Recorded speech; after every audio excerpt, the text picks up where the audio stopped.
Hi hello ನಮಸ್ತೆ welcome to science ಪಾಠಶಾಲೆ. This is Girish Babu.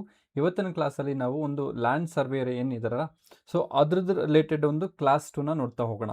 So class 1 ಯಾರು ಇನ್ನೂ ನೋಡಿಲ್ಲ ಅಂದರೆ please go back to the play list.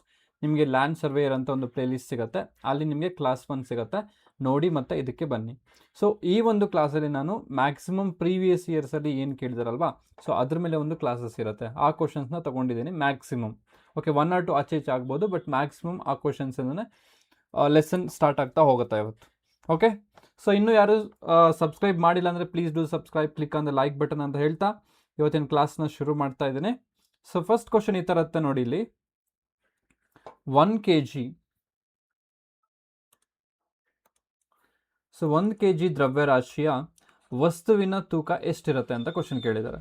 So ಹೇಳಿದರೆ what is the weight of the 1 kg of mass ಅಂತ ಕೇಳಿದ್ದಾರೆ. ಓಕೆ, ಸೊ ಹಾಗಾದರೆ ಕೊಟ್ಟಿರೋದೇನು ಕೊಟ್ಟಿದ್ದಾರೆ, ಮಾಸ್ ಕೊಟ್ಟಿದ್ದಾರೆ, m = 1 kg. ಅವ್ರೇನು ಕೇಳ್ತಿದ್ದಾರೆ, ವೆಯ್ಟ್ನ ಕೇಳ್ತಿದ್ದಾರೆ, W ಕ್ವಶನ್ ಮಾರ್ಕ್, ಹೌದಲ್ವಾ? ಎಸ್, ನಮಗೆ ಇವೆರಡು ಮಧ್ಯೆ ರಿಲೇಷನ್ ಏನಿದೆ, W = m × g ಅಂತ ಗೊತ್ತಿರಬೇಕು ನಮಗೆ.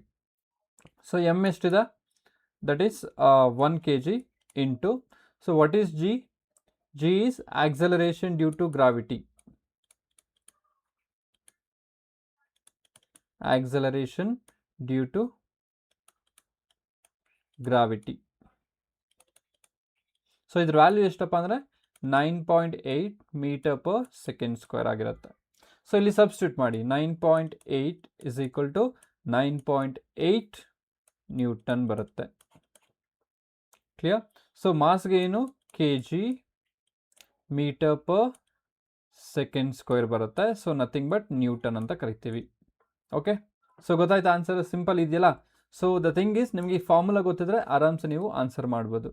ಸೊ ಹಾಗಾದರೆ ಆಪ್ಷನ್ ಎ ಅನ್ನೋದು ರಾಂಗ್ ಇದೆ, ಆಪ್ಷನ್ ಬಿ ಅನ್ನೋದು ರಾಂಗ್ ಇದೆ, ಆಪ್ಷನ್ ಡಿ ಅನ್ನೋದು ರಾಂಗ್ ಇದೆ, ಆಪ್ಷನ್ ಸಿ ಅನ್ನೋದು ಸರಿಯಾದ ಉತ್ತರ ಆಗಿರುತ್ತೆ. ಕ್ಲಿಯರ್? ಅಂಡರ್ಸ್ಟುಡ್? ಈ 1 kg ಪ್ಲೇಸಲ್ಲಿ ಅವರು 2 kg ಕೊಡ್ಬೋದು, 3 kg ಕೊಡ್ಬೋದು, 4 kg ಕೊಡ್ಬೋದು, ಎಷ್ಟೇ kg ಕೊಡಲಿ ಅವರು. ಸೊ ಅದಕ್ಕೆ ನಾವೇನು ಮಾಡಬೇಕು, 9.8ನ ಮಲ್ಟಿಪ್ಲೈ ಮಾಡಬೇಕು. If I multiply with all these values with 9.8, we will get the actual weight of an object. ಅರ್ಥ ಆಯ್ತಲ್ವಾ? Yes, yeah. ನೆಕ್ಸ್ಟ್ ನೋಡಿ, ಕ್ವಶನ್ ಈ ಥರ ಇದೆ. ಸರ್ CV ರಾಮನ್ ಅವರಿಗೆ ವಿಕಿರಣ ಅಥವಾ ರೇಡಿಯೇಷನ್ ವಿದ್ಯಮಾನಕ್ಕೆ ಸಂಬಂಧಿಸಿದ ಯಾವ ವಿದ್ಯಮಾನಕ್ಕಾಗಿ ನೋಬೆಲ್ ಪ್ರಶಸ್ತಿ ಸಿಕ್ಕಿದೆ ಅಂತ ಕ್ವಶನ್ ಕೇಳಿದ್ದಾರೆ ಪ್ರೀವಿಯಸ್ ಇಯರಲ್ಲಿ. So sir CV Raman was awarded the Nobel prize for this work on which phenomena related to radiations ಅಂತ ಕೇಳಿದ್ದಾರೆ. ಓಕೆನಾ? ಸೊ ಆಪ್ಷನ್ಸ್ ಏನು ಕೊಟ್ಟಿದ್ದಾರೆ, ಚದುರುವಿಕೆ ಸ್ಕ್ಯಾಟ್ರಿಂಗ್, ಆಪ್ಷನ್ ಬಿ ವಿವರ್ತನೆ ಡಿಫ್ರಾಕ್ಷನ್, ಆಪ್ಷನ್ ಸಿ ಹಸ್ತಕ್ಷೇಪ ಅಥವಾ ಇಂಟರ್ಫರೆನ್ಸ್ ಅಂತ ಕರಿತೀವಿ, ಆಪ್ಷನ್ ಡಿ ಬಂದು ಧ್ರುವೀಕರಣ ಪೋಲರೈಸೇಷನ್ ಅಂತ ಕರಿತೀವಿ. ಓಕೆ, ಸೊ ಹಾಗಾದರೆ ಹೇಳಿ, ಈ ಒಂದು CV ರಾಮನ್ ಅವರು 1928 ಫೆಬ್ರವರಿ 28 ಈ ಒಂದು ಡೇಟಲ್ಲಿ ಅವರು ಎಕ್ಸ್ಪೆರಿಮೆಂಟ್ನ ಮಾಡ್ತಾರೆ. ಎಕ್ಸ್ಪೆರಿಮೆಂಟ್ ಮಾಡಿ ಅವರಿಗೆ ರಿಸಲ್ಟ್ ಬರುತ್ತೆ ಯಾವಾಗ, 1928 ಫೆಬ್ರವರಿ 28 ಅಂತ ಹೇಳ್ಬಿಟ್ಟು. ಬಟ್ ಅವರು ಒಂದು ನೋಬೆಲ್ ಸಿಗೋದು ಯಾವುದು ಅಂದರೆ 1930ಯಲ್ಲಿ ನೋಬೆಲ್ ಸಿಗುತ್ತೆ. 1930ಯಲ್ಲಿ ನೋಬೆಲ್ ಸಿಗುತ್ತೆ. ಯಾವ ಒಂದು ಇದಕ್ಕೆ ಬರುತ್ತೆ, that we are called as Raman effect ಅಂತ ಕರಿತೀವಿ. Raman effect. So nothing but what, scattering of light,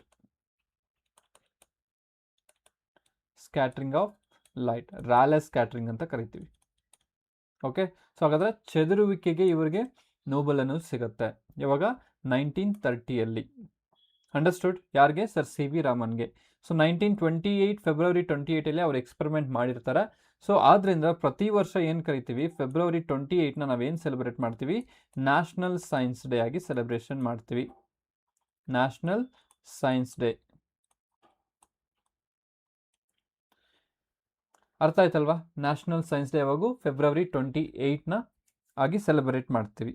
ಹಾಗಾದರೆ ಇನ್ನಷ್ಟು ಇನ್ಫಾರ್ಮೇಷನ್ ಕೊಡ್ತಾ ಹೋಗ್ತೀನಿ ನೋಡಿ. ಇಲ್ಲಿ ಏನಾದರೆ CV ರಾಮನ್ ಅಲ್ವಾ, so is the first Asian to receive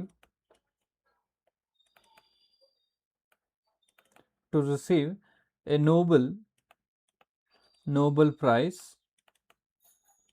in science. ಏಷ್ಯಾದಲ್ಲೇ ಮೊದಲ ಬಾರಿಗೆ ಸೈನ್ಸಲ್ಲಿ ನೋಬೆಲ್ ಸಿಕ್ಕಿದ್ದು ಯಾರಿಗೆ ಅಂದರೆ ಅದು CV ರಾಮನ್ ಅವರಿಗೆ, ನೆನ್ಪಿಟ್ಕೊಳ್ಳಿ. ಓಕೆನಾ. ಸೊ ಅವ್ರಿಗೆ ಎಷ್ಟು ಇನ್ಫಾರ್ಮೇಷನ್ನ ಈಗ ತಿಳ್ಕೊಂಡ್ವಿ ನಾವು. 1920 ಎಕ್ಸ್ಪೆರಿಮೆಂಟ್ ಮಾಡಿದ್ರು. February 28 ನಾವು ನ್ಯಾಷನಲ್ ಸೈನ್ಸ್ ಡೇ ಅಂತ ಸೆಲೆಬ್ರೇಟ್ ಮಾಡ್ತೀವಿ. ಓಕೆ, ಯಾವಾಗ ಸಿಕ್ತು ನೋಬೆಲ್ ಅವರಿಗೆ? 1930 ಸಿಕ್ತು. ಅದಕ್ಕೆ ನಾವೇನಂತ ಕರಿತೀವಿ? ರಾಮನ್ ಎಫೆಕ್ಟ್ ಅಂತ ಕರಿತೀವಿ, ಸ್ಕ್ಯಾಟ್ರಿಂಗ್ ಆಫ್ ಲೈಟ್ ಅಂತ ಕರಿತೀವಿ. Next, first Asian to receive a Nobel prize in science. Science ಫೀಲ್ಡಲ್ಲಿ ಫಸ್ಟ್ಗೆ ಒಂದು ನೋಬೆಲ್ ಪ್ರೈಸ್ನ ಒಂದು ಏಷ್ಯಾದಲ್ಲಿ ರಿಸೀವ್ ಮಾಡಿದ ಯಾರಪ್ಪ ಅಂದರೆ ದಟ್ ಈಸ್ CV ರಾಮನ್ ಆಗಿರ್ತಾರೆ. Understood right? Yes. So next ನೋಡಿ, ಇಲ್ಲಿ ಡಿಫ್ರಾಕ್ಷನ್ ಇದೆ. ಡಿಫ್ರಾಕ್ಷನ್ ಬಗ್ಗೆ ಸ್ವಲ್ಪ ತಿಳ್ಕೊಳ್ತಾ ಹೋಗೋಣ. ಸೊ ಯಾವುದೋ ಒಂದು ಅಬ್ಸ್ಟ್ರಕಲ್ ಇರುತ್ತಲ್ವಾ, ಸೊ ಯಾವುದೋ ಒಂದು ಅಬ್ಸ್ಟ್ರಕಲ್ ಇರುತ್ತೆ, ಆ ಒಂದು ಕಾರ್ನರಲ್ಲಿ ಬಂದು ಒಂದು ಲೈಟ್ ಅನ್ನೋದು ಸ್ಪ್ಲಿಟ್ ಆಗುತ್ತೆ. ಅದಕ್ಕೆ ನಾವೇನಂತ ಕರಿತೀವಿ? ಡಿಫ್ರಾಕ್ಷನ್ ಅಂತ ಕರಿತೀವಿ. ಓಕೆ, ಸೊ ಒಂದು ಸ್ಮಾಲ್ ಹೋಲ್ ಮುಖಾಂತರ ಅದು ಲೈಟ್ ಹೋಗ್ಬಿಟ್ಟು ಡಿಸ್ಪರ್ಸ್ ಆಗುತ್ತೆ, ಅದು ಡಿಫ್ರಾಕ್ಷನ್ ಅಂತ ಕರಿತೀವಿ. Next, interference of light. Interference ಅಂದರೆ ಸೂಪರ್ ಪೊಸಿಷನ್ ಅಂತ ಕರಿತೀವಿ. ಒಂದು ರೇ ಮೇಲೆ ಅಥವಾ ಒಂದು ವೇವ್ ಮೇಲೆ ಇನ್ನೊಂದು ವೇವ್ ಬಂದು ಬೀಳತ್ತೆ, ಸೊ ಅದಕ್ಕೆ ನಾವು ಇಂಟರ್ಫರೆನ್ಸ್ ಅಂತ ಕರಿತೀವಿ. ಓಕೆ, ಸೊ ಇಂಟರ್ಫರೆನ್ಸ್ ನಾವೆಲ್ಲಿ ನೋಡ್ಬೋದು? ಡೈಲಿ ಲೈಫಲ್ಲಿ ಒಂದು ಮಳೆ ಬಿದ್ದಾಗ ನಾವು ರೋಡಲ್ಲಿ ಹೋಗ್ತಾ ಇದ್ರೆ ನಮಗೆ ಆಯಿಲಿ ಕಲರ್ ಒಂದು ಇದು ವಾಟರ್ ಕಾಣಿಸುತ್ತಲ್ವಾ, that is because of interference. So ಇನ್ನೊಂದು ಏನು ಹೇಳ್ಬೋದು? ಆ ಒಂದು ಫಸ್ಟೆಲ್ಲ ಒಂದು DVD ಬರ್ತಿತ್ತು, ಕ್ಯಾಸೆಟ್ ಬರ್ತಿತ್ತು, ಅದು ಹಿಂಗಂದರೆ ಕಲರ್ ಆಗಿ ಕಾಣಿಸ್ತಿತ್ತು. That is because of refraction ಅಂತಲೇ ಹೋಗುತ್ತೆ. ಸೊ ಇಂಟರ್ಫರೆನ್ಸ್ ಅಂತ ಹೇಳ್ಬೋದು. ಓಕೆ, ಇದನ್ನ ನಾವು ಕನ್ನಡದಲ್ಲಿ ಇನ್ನೊಂದು ವರ್ಡಿಂದ ಕರಿತೀವಿ, ವ್ಯತಿಕರಣ ಅಂತ ಹೇಳ್ಬಿಟ್ಟು. ವ್ಯತಿಕರಣ. ಓಕೆ, ನೆಕ್ಸ್ಟ್ ಬಂದ್ಬಿಟ್ಟು ಪೋಲರೈಸೇಷನ್ ಅಂತ ಕರಿತೀವಿ, ಧ್ರುವೀಕರಣ. ಪೋಲರೈಸೇಷನ್ ಅಂದರೆ ಏನು? ಸೊ ಲೈಟು ಪೋಲರೈಸ್ ಆಗೋಕ್ಕಿಂತ ಮುಂಚೆ ಹಿಂಗೆಲ್ಲ ಹೋಗ್ತಿರತ್ತೆ. ಸೊ ಒನ್ಸ್ ಇದು ಒಂದು ಪೋಲರೈಸರ್ ಅಂತ ಇರುತ್ತೆ, ಒಂದು ಪೋಲರೈಸರ್ ಮುಖಾಂತರ ಒಂದು ಪಾಸ್ ಆದಾಗ ಏನಾಗುತ್ತೆ?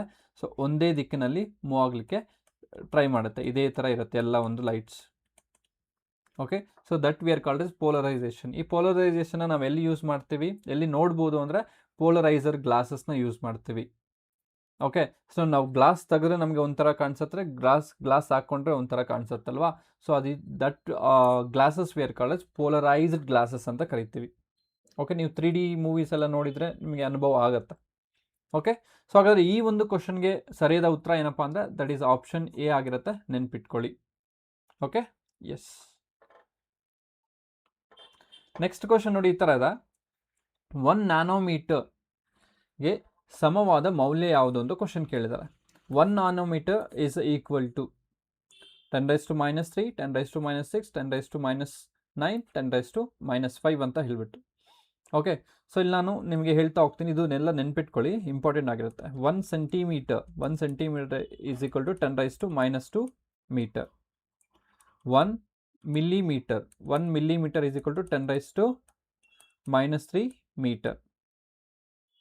1 micrometre is equal to 10⁻⁻6 metre. 1 nanometre is equal to 10⁻⁹ metre. 1 angstrom is equal to 10⁻⁻10 metre. 1 picometre is equal to 10⁻⁻12 metre. 10 picometre. Okay, so ಇಷ್ಟನ್ನು ಅಥವಾ ಇನ್ನೊಂದು ಫೆರ್ರಿ ಬರೋಣ. 1 fairy is equal to 10⁻⁻15 metre ಅಂತ ಹೇಳ್ಬಿಟ್ಟು. ಓಕೆ, ಸೊ ಅಟ್ಲೀಸ್ಟ್ ಇಷ್ಟನ್ನ ನೆನ್ಪಿಟ್ಕೊಳ್ಳಿ, at least ಇಲ್ಲಿ ತನಕ, picometre ತನಕ. ಓಕೆ, ಹಾಗಾದರೆ ಇಲ್ಲಿ ಏನು ಕೇಳ್ತಿದ್ರೆ 1 ನ್ಯಾನೋಮೀಟರ್ ಅಂದರೆ ಎಷ್ಟಿದೆ? ಇಲ್ಲಿ 10⁻⁻9 ಇದೆ, ನೆನ್ಪಿಟ್ಕೊಳ್ಳಿ. ರೈಟ್? ಅಂಡರ್ಸ್ಟುಡ್? ಎಸ್. ಸರಿಯಾದ ಉತ್ತರ ಯಾವುದಪ್ಪ ಅಂದರೆ ಆಪ್ಷನ್ C ಅನ್ನೋದು ಸರಿಯಾದ ಉತ್ತರ ಆಗಿರುತ್ತೆ, ನೆನ್ಪಿಟ್ಕೊಳ್ಳಿ. ರೈಟ್? ಎಸ್. ನೆಕ್ಸ್ಟ್ ನೋಡಿ, ಈ ಕ್ವಶನ್ಗೆ ಆನ್ಸರ್ ಮಾಡಿ.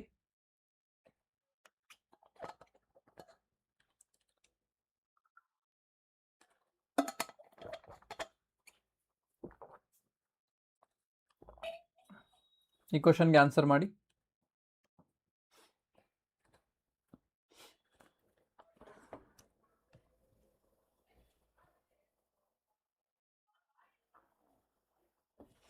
ಎಸ್ ನೋಡಿ, ಏನು ಕೇಳ್ತಾರೆ? ಸೂರ್ಯನಿಂದ ಹೊರಟ ಬೆಳಕು ಭೂಮಿಯನ್ನು ತಲುಪಲು ಸುಮಾರು ಎಷ್ಟು ಸಮಯ ತೆಗೆದುಕೊಳ್ಳುತ್ತೆ? Approximately how long does light from sun to take reach earth ಅಂತ ಹೇಳಿಬಿಟ್ಟು. ಓಕೆನಾ? ಸೊ ಇಲ್ಲಿ ನಾವೇನು ಫೈಂಡ್ ಔಟ್ ಮಾಡಬೇಕು, ಟೈಮ್ ಪೀರಿಯಡ್ನ ಫೈಂಡ್ ಔಟ್ ಮಾಡಬೇಕು. ಟೈಮ್ ಪೀರಿಯಡ್ನ ಫೈಂಡ್ ಔಟ್ ಮಾಡಬೇಕು. ಟೈಮ್ ಪೀರಿಯಡ್ ಫೈಂಡ್ ಔಟ್ ಮಾಡಬೇಕು ಅಂದರೆ ನಮ್ಗೇನು ಬೇಕು, ಡಿಸ್ಟೆನ್ಸ್ ಬೇಕು, ವೆಲಾಸಿಟಿ ಬೇಕು. ಡಿಸ್ಟೆನ್ಸ್ ಬೇಕು, ವೆಲಾಸಿಟಿ ಬೇಕು. ನಮಗೆ ಸನ್ನಿಂದ average distance between sun and earth, average distance between sun and earth, sun and earth ಎಷ್ಟಪ್ಪ ಅಂದರೆ 150 ಮಿಲಿಯನ್ ಕಿಲೋಮೀಟರ್ಸ್ ಆಗಿರುತ್ತೆ. ಓಕೆ, ಸೊ ಹಾಗಾದರೆ ಎಷ್ಟಾಗಿರುತ್ತೆ, 150, 1, 2, 3, 4, 5, 6 ಕಿಲೋಮೀಟರ್. ಓಕೆ, ಇದು ಡಿಸ್ಟೆನ್ಸ್ ಆಗಿರುತ್ತೆ.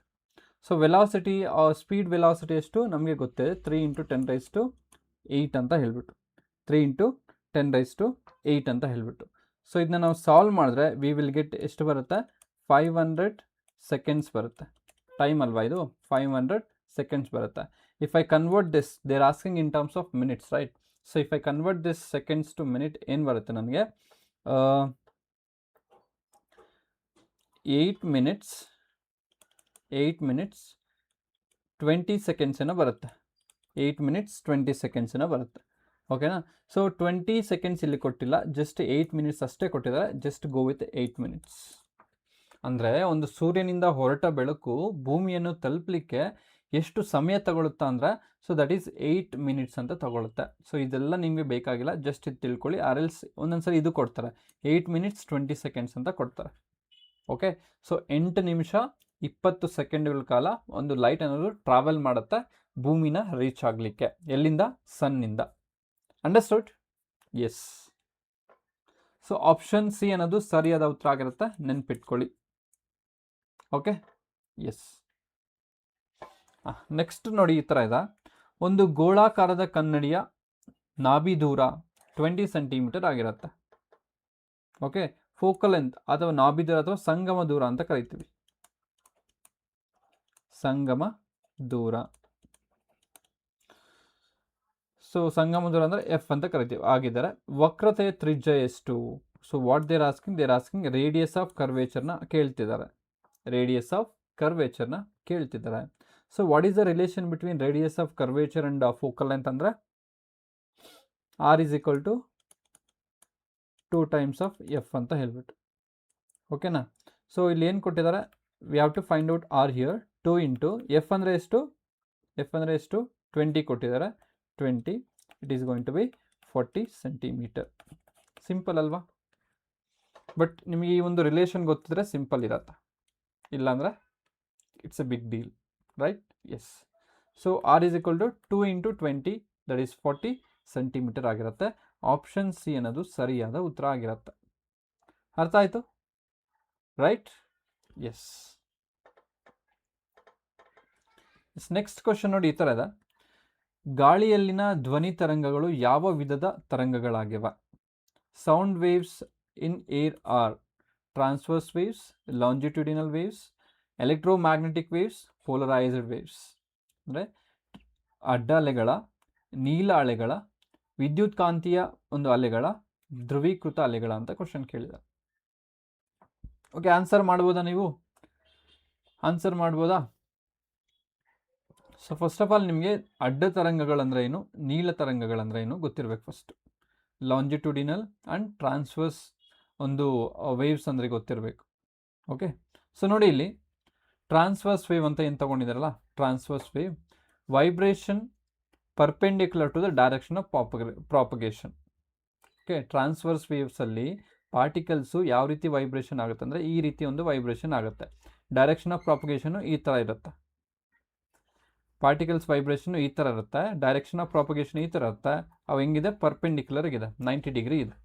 But coming to this longitudinal ಏನಾಗುತ್ತೆ, ಪ್ರಾಪಗೇಷನ್ನು ಇದೇ ಥರ ಇದೆ, ಡೈರೆಕ್ಷನ್ನು ಇದೇ ಥರ ಇದೆ, ಪ್ರಾಪಗೇಷನು ಇದೇ ಥರ ಇದೆ. ಸೊ ಅದಕ್ಕೆ ನಾವೇನಂತ ಕರಿತೀವಿ, ಲಾಂಜಿಟ್ಯೂಡಿನಲ್ ಅಂತ ಕರಿತೀವಿ. Vibration parallel to the direction of propagation. Understood? ನೋಡಿ ಇಲ್ಲಿ ಡಯಾಗ್ರಾಮ್ ಸಮೇತ ನೋಡ್ತಾ ಹೋಗೋಣ. ನೋಡಿ ಈ ಒಂದು ಡಯಾಗ್ರಾಮಲ್ಲಿ ಆ ಲಾಂಜಿಟ್ಯೂಡಿನಲ್ ಅನ್ನೋದು ನಮಗೆ ಕಾಣಿಸ್ತಾ ಹೋಗುತ್ತೆ. ಈ ಥರ ಒಂದು ವೈಬ್ರೇಷನ್ ಆಗ್ತಿದೆ, ಇದೇ ಥರ ಮೂವ್ ಆಗ್ತಿದೆ, ರೈಟ್? ಎಸ್. ಸೊ ನೋಡಿ ಇಲ್ಲಿ ಕರೆಕ್ಟಾಗಿ ಡಯಾಗ್ರಾಮ್ನ ಈ ಥರ ಒಂದು ವೈಬ್ರೇಷನ್ ಆಗ್ತಿದೆ, ಸೊ ಇದೇ ಥರ ಮೂವ್ ಆಗ್ತಿದೆ. ಇದೇ ಥರ ಮೂವ್ ಆಗ್ತದೆ. ನೋಡಿ ಇಲ್ಲಿ ಒಂದು ಸಂಪೀಡನ ಮತ್ತು ವಿರಳನ ಅಂತ ಕರಿತೀವಿ. Compression and rarefaction. ಇಲ್ಲಿ ಕಂಪ್ರೆಷನ್ ಆಗ್ತದೆ ಮತ್ತು ರೇರ್ ಫ್ರಾಕ್ಷನ್ ಆಗ್ತದೆ, ಕಂಪ್ರೆಷನ್ ಆಗ್ತದೆ, ರೇರ್ ಫ್ರಾಕ್ಷನ್ ಆಗ್ತದೆ. ಸೊ ಅಂಥದಕ್ಕೆ ನಾವೇನಂತ ಕರಿತೀವಿ, ಅಂಥದಕ್ಕೆ ಲಾಂಜಿಟ್ಯೂಡಿನಲ್ ವೇವ್ಸ್ ಅಂತ ಕರಿತೀವಿ, ರೈಟ್? ಲಾಂಜಿಟ್ಯೂಡಿನಲ್ ವೇವ್ಸ್ ಅಂತ ಕರಿತೀವಿ. ಸೊ ನೆಕ್ಸ್ಟ್ ಟ್ರಾನ್ಸ್ವರ್ಸ್ ವೇವ್ಗೆ ಎಕ್ಸಾಂಪಲ್ ನೋಡಿ ಇಲ್ಲಿ. ಲೈಟ್ ವೇವ್ಗೆ ಒಂದು ಎಕ್ಸಾಂಪಲ್ ಟ್ರಾನ್ಸ್ವರ್ಸ್ ವೇವ್ ಆಗಿರುತ್ತೆ, ನೆನ್ಪಿಟ್ಕೊಳ್ಳಿ. ನೋಡಿ ಇಲ್ಲಿ ಪ್ರಾಪಗೇಷನ್ ಈ ಥರ ಇದೆ, ಪ್ರಾಪಗೇಷನ್ ಈ ಥರ ಇದೆ, ಬಟ್ ಲೈಟ್ ಅನ್ನೋದು ಈ ಥರ ಒಂದು ವೈಬ್ರೇಟ್ ಆಗ್ತಿದೆ. ಸೊ ಇನ್ನೊಂದು ಡಯಾಗ್ರಾಮ್ ತಗೋತೀನಿ ನೋಡಿ ಇಲ್ಲಿ. ಹಿಂಗೋಗಿ ಹೋಗ್ತಾ ಇದೆ, ಹೌದಲ್ವಾ? ಸೊ ವೈಬ್ರೇಷನ್ ಅನ್ನೋದು ಹಿಂಗಿದೆ, ಬಟ್ ಡೈರೆಕ್ಷನ್ ಅನ್ನೋದು ಈ ಥರ ಇದೆ. They both are perpendicular to each other. ಎರಡು ಪರ್ಪೆಂಡಿಕ್ಯುಲರ್ ಆಗಿ ಇರುತ್ತೆ. ಸೊ ಆದ್ದರಿಂದ ಅದಕ್ಕೆ ನಾವೇನಂತ ಕರಿತೀವಿ, ಟ್ರಾನ್ಸ್ವರ್ಸ್ ವೇವ್ ಅಂತ ಕರಿತೀವಿ. ಸೊ ಹಾಗಾದರೆ ಟ್ರಾನ್ಸ್ವರ್ಸ್ ವೇವ್ಗೆ ಎಕ್ಸಾಂಪಲ್ ಏನಪ್ಪ ಅಂದರೆ ಲೈಟ್ ವೇವ್ಸ್. ಟ್ರಾನ್ಸ್ವರ್ಸ್ ವೇವ್ಗೆ ಎಕ್ಸಾಂಪಲ್ ಏನಂದರೆ ಲೈಟ್ ವೇವ್ಸ್, ಲೈಟ್ನ ಕೊಡ್ಬೋದು. ಸೊ ಲಾಂಜಿಟ್ಯೂಡಿನಲ್ಗೆ ಎಕ್ಸಾಂಪಲ್ ಯಾವುದಪ್ಪ ಅಂದರೆ ಸೌಂಡ್ನ ಕೊಡ್ಬೋದು. ಸೊ ಶಬ್ದ ಅಂತ ಕರಿತೀವಿ. ಶಬ್ದ ತರಂಗಗಳು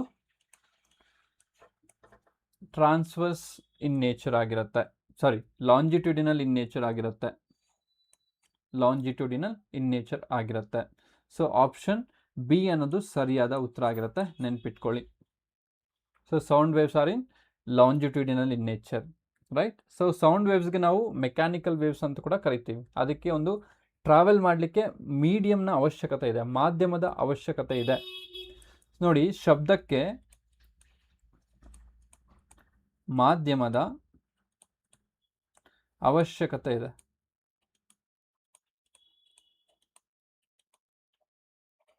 ಇದು ಯಾವುದೇ ಮಾಧ್ಯಮ ಇಲ್ಲದೆ ಚಲಿಸುವುದಿಲ್ಲ, ಮಾಧ್ಯಮವಿಲ್ಲದೆ ಚಲಿಸಲು ಸಾಧ್ಯವಿಲ್ಲ. ಓಕೆ, ಸೊ ಬಟ್ ಈ ಒಂದು ಲೈಟ್ ವೇವ್ ಏನಿದೆಯಲ್ಲ, ಇದಕ್ಕೆ ಯಾವುದೇ ಒಂದು ಮೀಡಿಯಮ್ ಬೇಕಾಗಿಲ್ಲ, ಎಲ್ಲ ಒಂದು ಮೀಡಿಯಮಲ್ಲೂ ಇದು ಟ್ರಾವೆಲ್ ಮಾಡುತ್ತೆ, ಇನ್ಕ್ಲೂಡಿಂಗ್ ವ್ಯಾಕ್ಯೂಮ್. ಅಂಡರ್ಸ್ಟುಡ್? ಅರ್ಥ ಆಯ್ತಲ್ವಾ? So sound waves are longitudinal waves ಅಂತ ನೆನ್ಪಿಟ್ಕೊಳ್ಳಿ. Sound waves are longitudinal in nature, right? Yes. Next ನೋಡಿ, ಕ್ವಶನ್ ಈ ಥರ ಇದೆ. ಒಂದು ಸ್ಥಳದಲ್ಲಿ ಉತ್ಪತ್ತಿಯಾದ ಶಬ್ದವು ಒಬ್ಬ ವ್ಯಕ್ತಿಗೆ 5 ಸೆಕೆಂಡುಗಳಲ್ಲಿ ಹಾಗೂ ಇನ್ನೊಬ್ಬ ವ್ಯಕ್ತಿಗೆ 6 ಸೆಕೆಂಡುಗಳಲ್ಲಿ ಕೇಳಿಸುತ್ತೆ. ಯಾವುದೋ ಒಂದು ಸ್ಥಳ ಇರುತ್ತೆ, ಫಾರ್ ಎಕ್ಸಾಂಪಲ್ ಇಲ್ಲೊಂದು ಹತ್ರ ಇಟ್ಕೊಳ್ಳಿ, ಇದೊಂದು ಸ್ಥಳ, ಇದೊಂದು ಪ್ಲೇಸ್.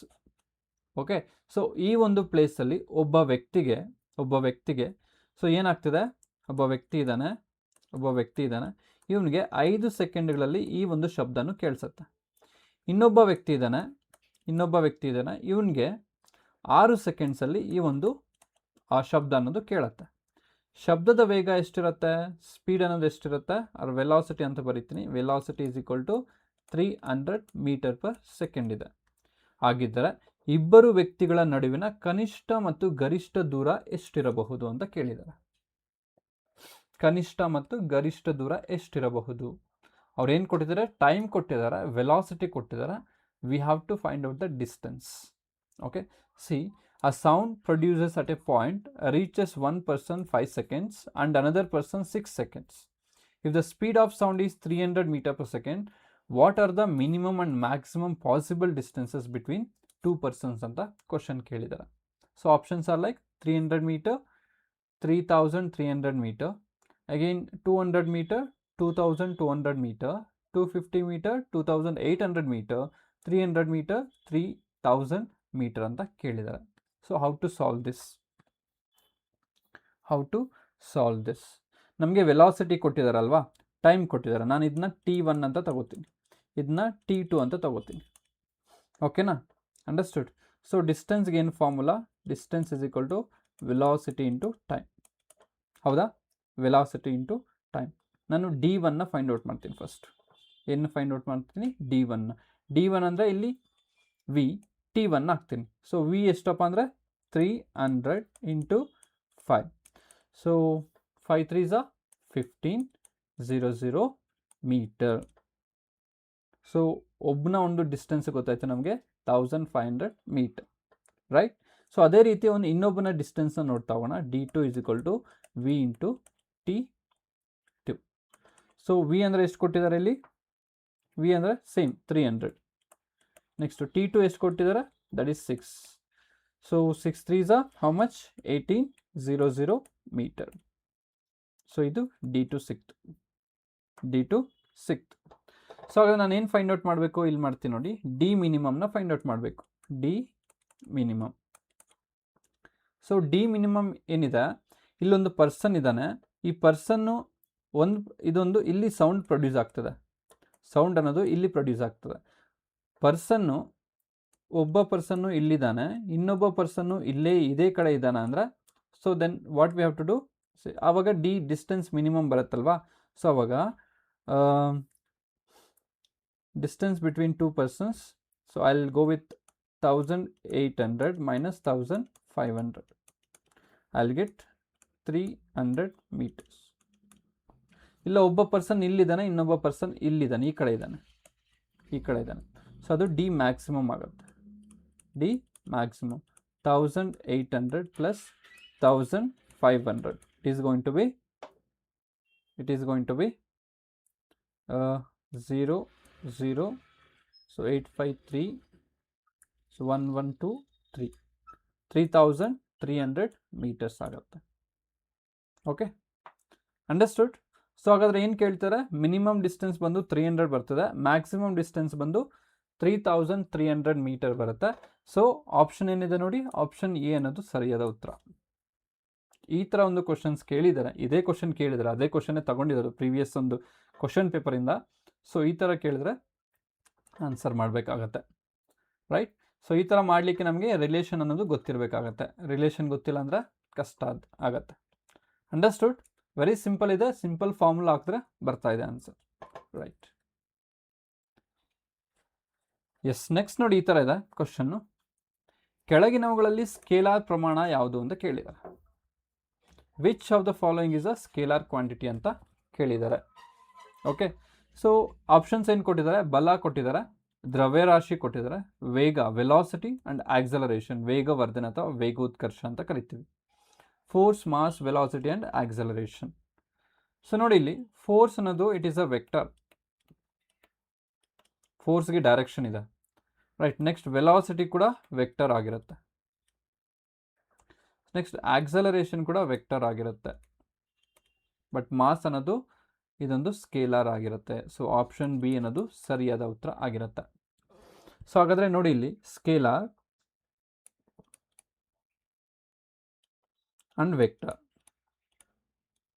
ಈ ಒಂದು ಸ್ಕೇಲಾರ್ ಅಂದರೆ ಏನು? ಸೊ ನಾವು ಕನ್ನಡದಲ್ಲಿ ಅದಿಶ ಪ್ರಮಾಣ ಅಂತ ಕರಿತೀವಿ.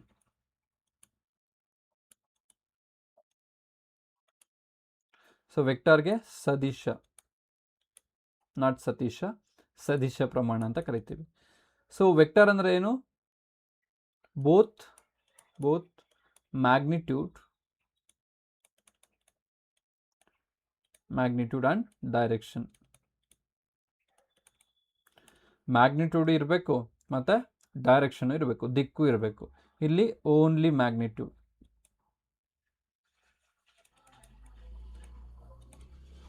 Okay, understood. ಎಕ್ಸಾಂಪಲ್ಸ್ ಕೊಡಬೇಕಾದ್ರೆ ಸ್ಕೇಲಾರ್ಗೆ ಎಕ್ಸಾಂಪಲ್ ಕೊಡಿ, ವೆಕ್ಟರ್ಗೆ ಎಕ್ಸಾಂಪಲ್ ಕೊಡಿ. ಸೊ ಸ್ಕೇಲಾರ್ಗೆ ಎಕ್ಸಾಂಪಲ್ಸ್ ಏನು? ಡಿಸ್ಟೆನ್ಸ್.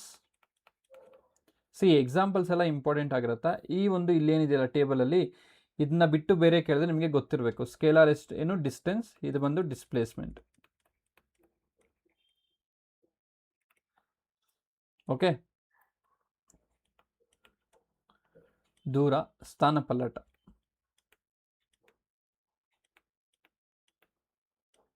ಓಕೆ, ನೆಕ್ಸ್ಟ್ ಏನು ಎಕ್ಸಾಂಪಲು? ಸ್ಪೀಡ್ ಕೊಡ್ತೀನಿ. ಸ್ಪೀಡ್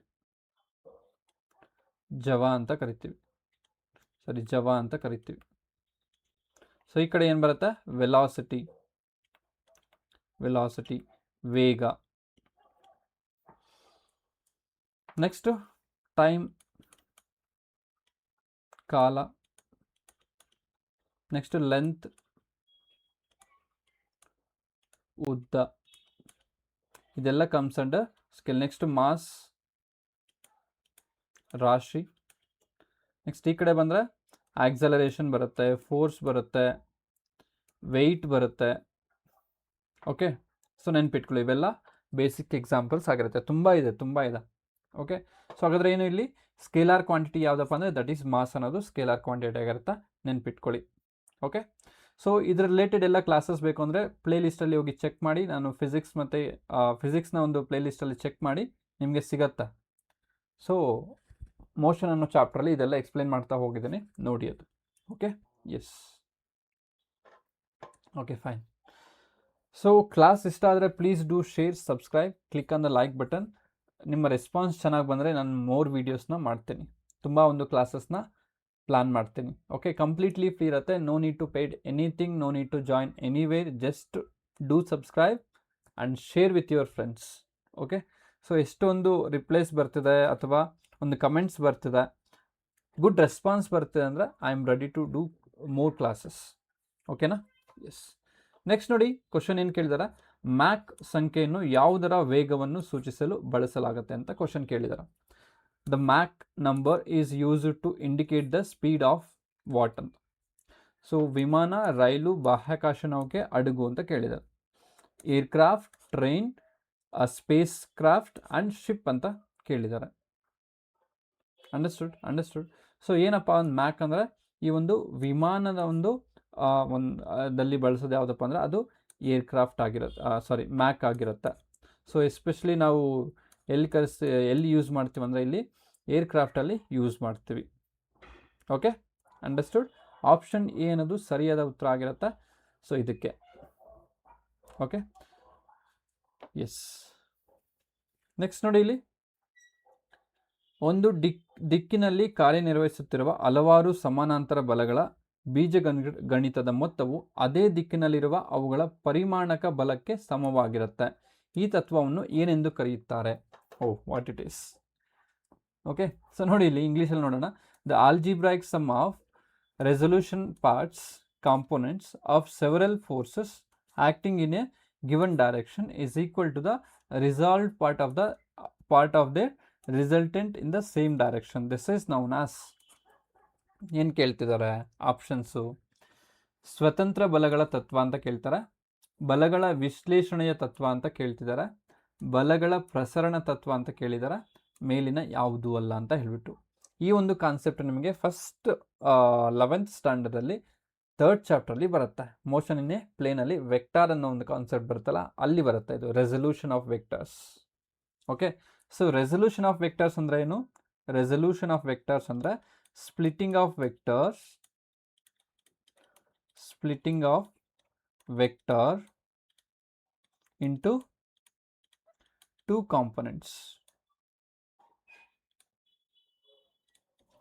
ವೆಕ್ಟರ್ ಅಂದರೆ ಏನು? ಜಸ್ಟ್ ನಾವು ಡಿಸ್ಕಸ್ ಮಾಡಿದ್ವಿ. ಅದಕ್ಕೆ ಡೈರೆಕ್ಷನ್ ಇರುತ್ತೆ, ಮ್ಯಾಗ್ನಿಟ್ಯೂಡ್ ಇರುತ್ತೆ. ಯಾವ ರೀತಿ ಒಂದು ಇಂಡಿಕೇಟ್ ಮಾಡ್ತೀವಿ ವೆಕ್ಟರ್ನ? ಈ ರೀತಿ ಒಂದು ವೆಕ್ಟರ್ನ ಇಂಡಿಕೇಟ್ ಮಾಡ್ತೀವಿ. ಸೊ ಇದು ಅನ್ನೋದು ಡೈರೆಕ್ಷನ್, ದಿಕ್ಕನ್ನ ತೋರಿಸ್ತಾ ಇದೆ, ದಿಕ್ಕು. ಸೊ ಇದು ಏನಾಗುತ್ತೆ, ಇದು ಲೆಂತ್ ಇದೆಯಲ್ಲ, ಅದಕ್ಕೆ ನಾವೇನಂತ ಕರಿತೀವಿ? ಮ್ಯಾಗ್ನಿಟ್ಯೂಡ್ ಅಂತ ಕರಿತೀವಿ. ಮ್ಯಾಗ್ನಿಟ್ಯೂಡ್, ಪರಿಮಾಣ, ಇದಕ್ಕೆ ವೆಕ್ಟರ್ ಅಂತ ಕರಿತೀವಿ. ಸೊ ರೆಸಲ್ಯೂಷನ್ ಆಫ್ ವೆಕ್ಟರ್ ಅಂತ ಏನು ಕರಿತೀವಿ? ಅದಕ್ಕೆ splitting of vectors into 2 given components ಅಂತ ಕರಿತೀವಿ. ಸೊ ನೆಕ್ಸ್ಟು ರಿಸಲ್ಟೆಂಟ್ ವೆಕ್ಟರ್ ಅಂತ ಇದೆ. ಇಲ್ಲಿ ಎರಡು ಒಂದು ವೆಕ್ಟರ್ಗಳಿಂದ ನಮಗೆ ಒಂದು ಹೊಸ ವೆಕ್ಟರ್ ಸಿಗುತ್ತೆ, ಅದಕ್ಕೆ ನಾವು ರಿಸಲ್ಟೆಂಟ್ ವೆಕ್ಟರ್ಸ್ ಅಂತ ಕರಿತೀವಿ. ಸೊ ಅದರಲ್ಲಿ ನಮಗೆ 2 ವಿಧ ಬರುತ್ತೆ. ಟ್ರಯಾಂಗಲ್ ಆಫ್ ವೆಕ್ಟರ್ ಅಡಿಷನ್ ಬರುತ್ತೆ, ಪ್ಯಾರಲೋಗ್ರಾಮ್ ಆಫ್ ವೆಕ್ಟರ್ ಅಡಿಷನ್ ಅಂತ ಬರುತ್ತೆ. ಬಟ್ ಇಲ್ಲಿ ನಮ್ಗೆ ಏನು ಬೇಕೋ ಅಷ್ಟೇ ನೋಡ್ತಾ ಹೋಗೋಣ. ಸೊ ಇದು ಏನು ಹೇಳ್ತಿದೆ ಅಂದರೆ, ಈ ಒಂದು statement principle of resolution of forces ಅಂತ ಹೇಳ್ತಿದೆ. ಫೋರ್ಸಸ್ ಮೀನ್ಸ್ 2 ಫೋರ್ಸಸ್, 2 ವೆಕ್ಟರ್ಸ್ ಅಂತ ಇದೆ. ಸೊ ಅದ್ರ ಬಗ್ಗೆ ಹೇಳ್ತಾ ಇದೆ ಇದು. ಸೊ ಆಪ್ಷನ್ ಬಿ ಅನ್ನೋದು ಸರಿಯಾದ ಉತ್ತರ ಆಗಿರುತ್ತೆ. Understood, right? ಎಸ್. ನೋಡಿ ಇಲ್ಲಿ ಅದ್ರ ಬಗ್ಗೆ ಸ್ವಲ್ಪ ಒಂದು ಥಿಯರಿನ ಡಿಸ್ಕಸ್ ಮಾಡ್ತಾ ಹೋಗೋಣ. Method of find the resultant force. So ನೋಡಿ ಇಲ್ಲಿ ಯಾವುದೇ ಒಂದು ಇದು ಅನ್ನೋದು ಈ ಥರ ಸ್ಪ್ಲಿಟ್ ಆಗ್ತದೆ. ಇಲ್ಲಿ ಒಂದು ಸೆಕೆಂಡ್ ತಗೊಳ್ತೀನಿ. ಇದೊಂದು ವೆಕ್ಟರ್ ಅಂತ ತಿಳ್ಕೊಳ್ಳಿ. ಇದು ಎಕ್ಸ್ ಆಕ್ಸಿಸ್ ಕಡೆ ಇದೆ, ಇದೊಂದು ವೆಕ್ಟರ್ ವೈ ಆಕ್ಸಿಸ್ ಕಡೆ ಇದೆ. ಸೊ ಇನ್ನೊಂದು ರಿಸಲ್ಟೆಂಟ್ ವೆಕ್ಟರ್ ಏನಾಗ್ತಿದೆ, ಹಿಂಗೆ ಆ್ಯಕ್ಟ್ ಆಗ್ತಿದೆ. ಓಕೆ, ಇನ್ನೊಂದು ವೆಕ್ಟರ್ ಈ ಥರ ಅಂತ ಇಟ್ಕೊಳ್ಳಿ. ಸೊ ರಿಸಲ್ಟೆಂಟ್ ವೆಕ್ಟರ್ ಒಂದು ಈ ರೀತಿ ಒಂದು ಆ್ಯಕ್ಟ್ ಆಗ್ತಿದೆ. ಸೊ ಇದು ಹಾರಿಜಾಂಟಲ್ ಕಾಂಪೊನೆಂಟ್, ಇದು ವರ್ಟಿಕಲ್ ಕಾಂಪೊನೆಂಟಿಗೆ ಸ್ಪ್ಲಿಟ್ ಆಗ್ತಿದೆ. ಒಂದು ವೆಕ್ಟರ್ ಇರೋದು ಈ ಥರ ಒಂದು ಸ್ಪ್ಲಿಟ್ ಆಗ್ತಿದೆ, ಹಾರಿಜಾಂಟಲ್ ಮತ್ತು ವರ್ಟಿಕಲ್ ಆಗಿ ಸ್ಪ್ಲಿಟ್ ಆಗ್ತದೆ. ಅದನ್ನೇ ನಾವು ರೆಸಲ್ಯೂಷನ್ ಆಫ್ ವೆಕ್ಟರ್ಸ್ ಅಂತ ಕರಿತೀವಿ. ನೋಡಿ ಇಲ್ಲಿ, resolution of all forces horizontal x axis, define the algebraic sum of summation of horizontal forces that is F x. ಯಾಕಂದರೆ ಎಕ್ಸ್ ಆಕ್ಸಿಸ್ ಕಡೆ ಇದೆ horizontal. Okay, next resolution of all forces vertically along y axis, it is going to be vertical forces F y ಆಗುತ್ತೆ.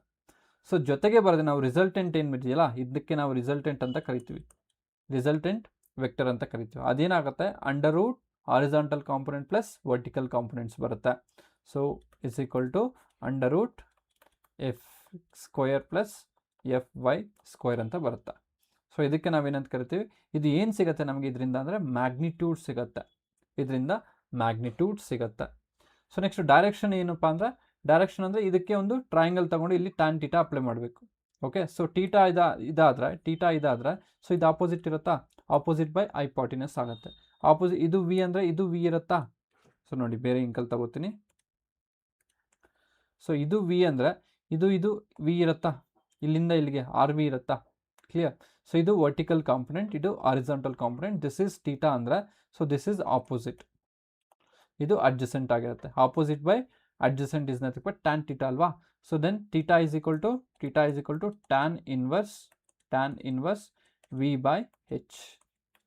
So ಈ ರೀತಿ ಮಾಡಿದ್ರೆ ನಮಗೆ ಒಂದು direction ಅನ್ನೋದು ಸಿಗ್ತಾ ಹೋಗುತ್ತೆ, ಕ್ಲಿಯರ್. ಇದು ಯಾವುದರಿಂದ ಆಗುತ್ತೆ ಅಂದರೆ ರೆಸಲ್ಯೂಷನ್ ಆಫ್ ವೆಕ್ಟರ್ಸಿಂದ ಆಗುತ್ತೆ. ಓಕೆ, ಸೊ ಇಲ್ಲಿ ಆಪ್ಷನ್ ಯಾವುದು ರೈಟ್ ಆನ್ಸರ್, ಆಪ್ಷನ್ ಬಿ ಅನ್ನೋದು ಸರಿಯಾದ ಉತ್ತರ ಆಗಿರುತ್ತೆ, ನೆನ್ಪಿಟ್ಕೊಳ್ಳಿ. ಸೊ ಆಪ್ಷನ್ ಬಿ ಅನ್ನೋದು ಸರಿಯಾದ ಉತ್ತರ, ರೈಟ್. ಎಸ್. ನೆಕ್ಸ್ಟ್ ಕ್ವಶನ್ ನೋಡಿ ಈ ಥರ ಇದೆ. ರೈಲು ಹಳಿಗಳನ್ನು ತಿರುವುಗಳಲ್ಲಿ ಏರಿಸಲಾಗಿರುತ್ತೆ ಏಕೆ ಅಂತ ಕ್ವಶನ್ ಕೇಳಿದ್ದಾರೆ. Why the railway tax raised on the curves. Curve ಇರೋ ಟೈಮಲ್ಲಿ ಸ್ವಲ್ಪ ಒಂದು ಈ ಥರ ಒಂದು ಏರಿಕೆ ಮಾಡಿರ್ತಾರೆ. ಸೊ ಬ್ಯಾಂಕ್ಡ್ ರೋಡ್ ಅಂತ ಕರಿತೀವಲ್ವ, ಆ ರೀತಿ ಒಂದು ಸ್ಲೋಪ್ ಥರ ಇಟ್ಟಿರ್ತಾರೆ ಮೇಲಕ್ಕೆ. ಯಾಕೆ ಅಂತ ಕ್ವಶನ್ ಕೇಳ್ತಿದ್ದಾರೆ. ರೈಲಿನ ಸಮತಲ ಘಟಕದ ಬಲದಿಂದ ಕೇಂದ್ರಾಭಿಗಾಮಿ ಬಲವನ್ನು ಪಡೆಯುವುದಕ್ಕೆ, ಅಂದರೆ to obtain the centrifugal force from the horizontal components of force. Next option B ಒಂದು ಹಳಿ ಮತ್ತು ಚಕ್ರದ ನಡುವಿನ ಘರ್ಷಣೆಯನ್ನು ತಡೆಯಲಿಕ್ಕೆ, to prevent friction between the rail and wheels ಅಂತ ಕೇಳಿದ್ದಾರೆ. ಹೌದಾ. ನೆಕ್ಸ್ಟ್ ನೋಡಿ ಆಪ್ಷನ್ ಸಿ ಬಂದು ರೈಲಿನ ಮೇಲಿನ ಅಭಿಲಂಬ ಬಲದ ಸಮತಲ ಘಟಕದಿಂದ ಅಗತ್ಯವಾದ ಕೇಂದ್ರಾಪಗಾಮಿ ಬಲವನ್ನು ಅಥವಾ ಕೇಂದ್ರಾಭಿಮುಖ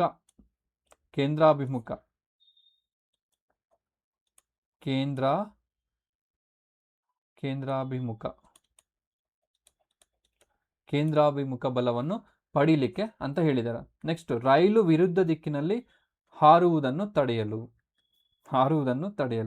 to obtain the required centripetal force from the horizontal component from the normal reaction.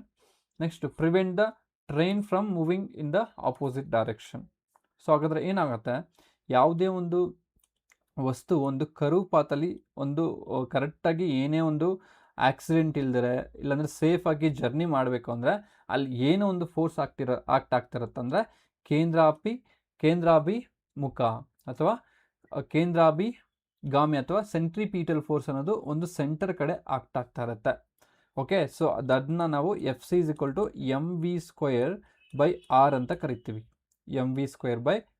ಕರಿತೀವಿ, ಸೊ ಹಾಗಾದರೆ ಈ ಒಂದು ಸೆಂಟ್ರಿಪಿಟಲ್ ಫೋರ್ಸ್ ಆ್ಯಕ್ಟ್ ಆಗಿಲ್ಲ ಅಂದರೆ ಹಿಂಗೆ ಬರೋ ಒಂದು ವೆಹಿಕಲ್ ಏನಾಗುತ್ತೆ, ಹಿಂಗೆ ಹೋಗ್ಬಿಡುತ್ತೆ. ನಾಟ್ ಓನ್ಲಿ ಟ್ರೈನ್ ಒಂದೇ ಇಲ್ಲ, ಬೇರೆ ಯಾವುದೇ ತಗೊಳ್ಳಿ, ನಾವೊಂದು ಘಾಟ್ ಸೆಕ್ಷನಲ್ಲಿ ಹಿಂಗೆ ಹೋಗ್ತಿದ್ದೀವಿ ಅಂತ ಇಟ್ಕೊಳ್ಳಿ. ಸೊ ಇಲ್ಲಿ ಏನಾದರೂ ಕೇಂದ್ರಾಭಿಮುಖ ಬಲ ಅಥವಾ ಸೆಂಟ್ರಿಪಿಟಲ್ ಫೋರ್ಸ್ ಹಿಂಗೆ ಆ್ಯಕ್ಟ್ ಆಗಿಲ್ಲ ಅಂದರೆ ನಾವೇನು ಮಾಡ್ತೀವಿ, ಹಿಂಗೆ ಹೋಗೋ ವೆಹಿಕಲ್ಲು ಹಿಂಗೆ ಬರೋದಿಲ್ಲ, ಹಿಂಗೆ ಹೋಗ್ಬಿಡುತ್ತೆ. ಸೊ ಹಿಂಗೆ ಬರೋದು ಹಿಂಗೆ ಹೋಗುತ್ತೆ, ಹಿಂಗೆ ಬರಲ್ಲ. ಓಕೆ, ಈ ಡೈರೆಕ್ಷನ್ ಹೋಗುತ್ತೆ. ಅಂಡರ್ಸ್ಟುಡ್. ಸೆಂಟ್ರಿಪಿಟಲ್ ಫೋರ್ಸ್ ಅನ್ನೋದು ವೆರಿ ಇಂಪಾರ್ಟೆಂಟ್ ಆಗಿರುತ್ತೆ ಈ ಒಂದು ಸಿಚುವೇಶನ್ಸಲ್ಲಿ. Right, got it. Yes. So ಹಾಗಾದ್ರೆ ಸರಿಯಾದ ಉತ್ತರ ಏನಪ್ಪ ಅಂದರೆ ದಟ್ ಈಸ್ ಆಪ್ಷನ್ ಸಿ ಅನ್ನೋದು ಸರಿಯಾದ ಉತ್ತರ ಆಗಿರುತ್ತೆ.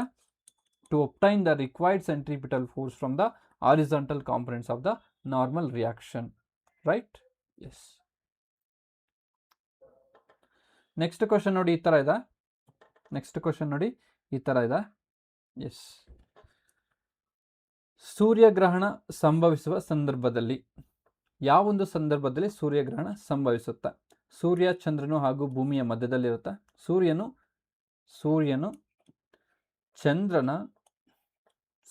ಚಂದ್ರನ ಮತ್ತು ಭೂಮಿಯ ಮಧ್ಯೆ ಇರುತ್ತಂತೆ, ಇಲ್ಲಿರುತ್ತಂತೆ. ಸೊ ನೆಕ್ಸ್ಟ್ ಏನು ಹೇಳ್ತಿದ್ದಾನೆ, ನೆಕ್ಸ್ಟ್ ಕೇಸು ಭೂಮಿ ಅಂದರೆ ಅರ್ತ್ ಹೇಳ್ತಿದ್ದಾನೆ. ಅರ್ತ್ ಮೂನ್ ಮತ್ತು ಸನ್ ನಡುವೆ ಇರುತ್ತಂತೆ. ನೆಕ್ಸ್ಟ್ ಆಪ್ಷನ್ಸ್ ಏನು ಹೇಳ್ತಿದ್ದಾನೆ, ಚಂದ್ರನು ಮೂನ್ ಸೂರ್ಯ ಮತ್ತು ಸನ್ ಮತ್ತು ಭೂಮಿಯ ನಡುವೆ ಇರ್ತಾನಂತೆ.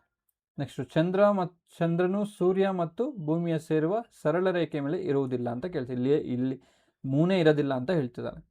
ಸೊ ನೋಡಿ, ಇಲ್ಲಿ sun is between moon and earth, earth is between moon and earth, moon is between sun and earth, moon is not at all line joining to the sun and earth ಅಂತ ಕೇಳಿದ್ದಾನೆ. So ಯಾವಾಗೂ ನಮಗೆ ಸೂರ್ಯಗ್ರಹಣ ಆಗಬೇಕು ಅಂದರೆ Moon ಅನ್ನೋದು ಚಂದ್ರ ಅನ್ನೋದು ಎಲ್ಲಿರ್ಬೇಕಂದ್ರೆ ಇದು ಚಂದ್ರ ಅನ್ನೋದು ಮತ್ತು ಸನ್ ಮತ್ತು ಅರ್ತ್ ನಡುವೆ ಇರಬೇಕು.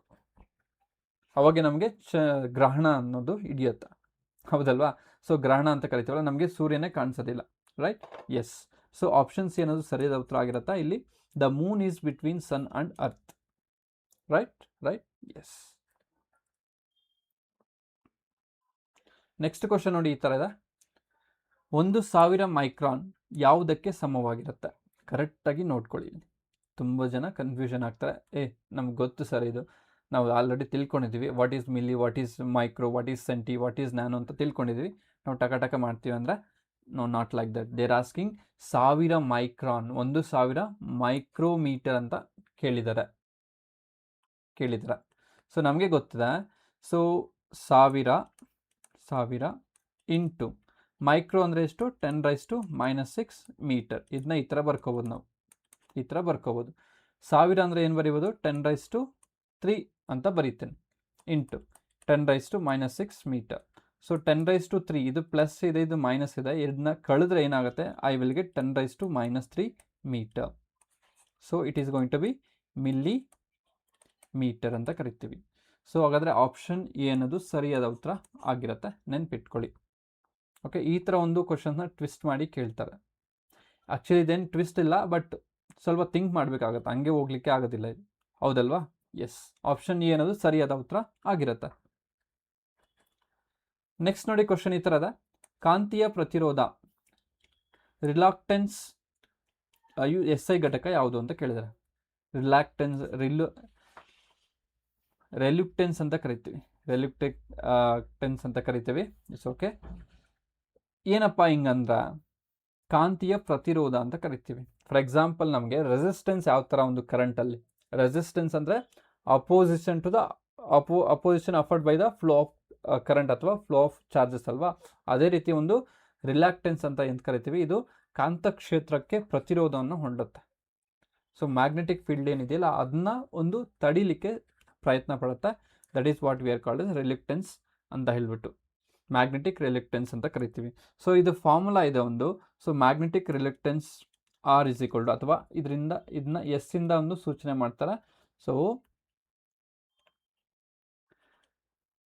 Magnetomotive force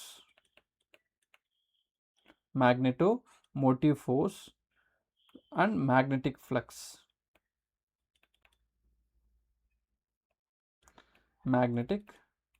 flux. What is this magnetomotive force ಅಂದ್ರೆ it is kind of EMF, electromotive force electricity ಅಲ್ಲಲ್ಲ. ಸೊ ಅದೇ ರೀತಿ ಒಂದು ಮ್ಯಾಗ್ನೆಟೋಮೋಟಿವ್ ಫೋರ್ಸ್ ಅಂದರೆ ಇಟ್ಸ್ ಅ EMF ಥರನೇ. ಓಕೆ, ಸೊ ಹಾಗಾದರೆ ಇದಕ್ಕೆ ಏನು ಫಾರ್ಮುಲಾ ಅಂದರೆ, so that is number of turns into current ಆಗುತ್ತೆ ಬೈ ಫ್ಲಕ್ಸ್ ಅಂದರೆ ಏನು? 5 ಫಾರ್ಮುಲಾ ಇದಾಗಿರುತ್ತೆ. Okay, S = NI/5. ಸೊ ಹಾಗಾದರೆ ಯೂನಿಟ್ ಏನು ಇಲ್ಲಿ? ಆಂಪಿಯರ್ ಬರುತ್ತೆ. ಆಂಪಿಯರ್, ಎನ್ಗೆ turns, number of turns by ಫ್ಲಕ್ಸ್ಗೇನು ವೆಬರ್ ಆಗಿರುತ್ತೆ. ಸೊ ಸರಿಯಾದ ಉತ್ತರ ಯಾವುದಪ್ಪ ಅಂದರೆ, ಸೊ ಆಂಪಿಯರ್ ಪರ್ ವೆಬರ್ ಆಗಲ್ಲ, ವೆಬರ್ ಮಾತ್ರ ಇದಾಗಲ್ಲ, ಟೆಸ್ಲಾ ಇದೆ ಆಗಲ್ಲ, ಆಂಪಿಯರ್ ಟರ್ನ್ ಪರ್ ಮೀಟರ್ ಆಗುತ್ತೆ. ಸಾರಿ ಆಂಪಿಯರ್ ಟರ್ನ್ ಮೀಟರ್ ಇದು ಆಗೋದಿಲ್ಲ. ಸೊ ಆಂಪಿಯರ್ ವೆಬರ್, ಟರ್ನ್ ಅಂದರೆ ಜಸ್ಟ್ ನಂಬರ್ ಆಫ್ ಟರ್ನ್ಸ್ ಆಗುತ್ತೆ, ಇದು ನಂಬರ್ ಆಫ್ ಟರ್ನ್ಸ್ ಆಗುತ್ತೆ. ಆಂಪಿಯರ್ ಪರ್ ವೆಬರ್ ಅಥವಾ ಆಂಪಿಯರ್ ಪರ್ ವೆಬರ್ ಆಗುತ್ತೆ. ಆಪ್ಷನ್ ಎ ಅನ್ನೋದು ಸರಿಯಾದ ಉತ್ತರ ಆಗಿರುತ್ತೆ. ಓಕೆ, ಟರ್ನ್ ಅನ್ನೋದು ಅದಕ್ಕೆ ಯೂನಿಟ್ ಇಲ್ಲ, ಬಟ್ ಇಲ್ಲಿ ಹೇಳಿದ್ದಾರೆ, it's okay, but option A ಅನ್ನೋದು ಸರಿಯಾದ ಉತ್ತರ ಆಗಿರುತ್ತೆ, ನೆನ್ಪಿಟ್ಕೊಳ್ಳಿ. ಓಕೆ, ಅರ್ಥ ಆಯ್ತಲ್ವಾ? ಎಸ್. ನೆಕ್ಸ್ಟ್ ಕ್ವಶನ್ ನೋಡಿ, ಈ ಥರ ಇದೆ. ಗೋಳಾಕಾರದ ಕನ್ನಡಿಯಲ್ಲಿ ವಕ್ರತೆಯ ತ್ರಿಜ್ಯ ಮತ್ತು ನಾಭಿಯ ದೂರ ಅನುಪಾತವೆಷ್ಟು ಅಂತ ಕೇಳಿದ್ದಾರೆ. ವಕ್ರತೆಯ ತ್ರಿಜ್ಯ ಮತ್ತು ನಾಭಿಯ ಅನುಪಾತವೆಷ್ಟು, ರೇಷು ಕೇಳಿದ್ದಾರೆ. What is the ratio of radius of curvature of focal length of spherical mirror ಅಂತ ಕ್ವಶನ್ ಕೇಳಿದ್ದಾರೆ. ನಮಗೆ ಸ್ಪೆರಿಕಲ್ ಮಿರರ್ಗೆ ಒಂದು ಫಾರ್ಮುಲಾ ಗೊತ್ತಿದೆ, R = 2F ಅಂತ ಹೇಳ್ಬಿಟ್ಟು. ಇದರಿಂದ ಒಂದು ಆನ್ಸರ್ ಸಿಗುತ್ತೆ ನಮಗೆ. ಸೊ ಈ ಒಂದು ಕ್ವಶನ್ಗೆ ಪ್ಲೀಸ್ ಡೂ ಕಮೆಂಟ್, ಈ ಒಂದು ಕ್ವಶನ್ಗೆ ಆನ್ಸರ್ನ ಕಮೆಂಟ್ ಮಾಡಿ. ಓಕೆನಾ, ಅರ್ಥ ಆಯ್ತಲ್ವಾ? ಎಸ್, ಇದಕ್ಕೆ ಕಮೆಂಟ್ ಮಾಡಬೇಕು. ನಿಮಗೆ ರಿಲೇಷನ್ ಬರೆದಿದ್ದೀನಿ ಇಲ್ಲಿ, R = 2F ಅಂತ ರಿಲೇಷನ್ ಬರೆದಿದ್ದೀನಿ, ಕಮೆಂಟ್ ಮಾಡಿ ನೋಡೋಣ. Okay, yes, this is all about today's class. So ಏನೆಲ್ಲ ತಿಳ್ಕೊಂಡ್ವಲ್ಲ, ಇದು ಒಂದು most of the questions from PYQ ಆಗಿರುತ್ತೆ. ಸೊ 1 or 2 ನಾನು ಆಚೆ ಕಡೆಯಿಂದ ಹಾಕ್ಕೊಂಡಿದ್ದೀನಿ. ಓಕೆನಾ, ಸೊ ಇದೇ ಥರ ಕ್ಲಾಸಸ್ ಬೇಕು ಅಂದರೆ ನೋಡಿ, this classes is not only for land survey, ಇದು PCಗೆ ಹೆಲ್ಪ್ ಆಗುತ್ತೆ, PSIಗೂ ಹೆಲ್ಪ್ ಆಗುತ್ತೆ. ಸೊ ಅದೇ ರೀತಿ KE ಎಕ್ಸಾಮ್ಸ್, GPSTRಗೆ ಹೆಲ್ಪ್ ಆಗುತ್ತೆ, HSTRಗೆ ಹೆಲ್ಪ್ ಆಗುತ್ತೆ, ಕ್ರೈಸ್ ಎಕ್ಸಾಮ್ಸ್ಗೂ ಹೆಲ್ಪ್ ಆಗುತ್ತೆ ಇದು. ಓಕೆ, ಸೊ ಯಾರೆಲ್ಲ ನಿಮ್ಮ ಫ್ರೆಂಡ್ಸ್ ಎಲ್ಲ ಇದಕ್ಕೆಲ್ಲ ಓದ್ತಿದ್ದಾರೆ, ದಯವಿಟ್ಟು ಅವ್ರಿಗೆ ಶೇರ್ ಮಾಡಿ, ಸಬ್ಸ್ಕ್ರೈಬ್ ಮಾಡಿ, ಲೈಕ್ ಬಟನ್ನ ಕ್ಲಿಕ್ ಮಾಡಿ ಅಂತ ಹೇಳ್ತಾ ನೆಕ್ಸ್ಟ್ ಕ್ಲಾಸಲ್ಲಿ ಮತ್ತೆ ಸಿಗೋಣ. Thank you so much.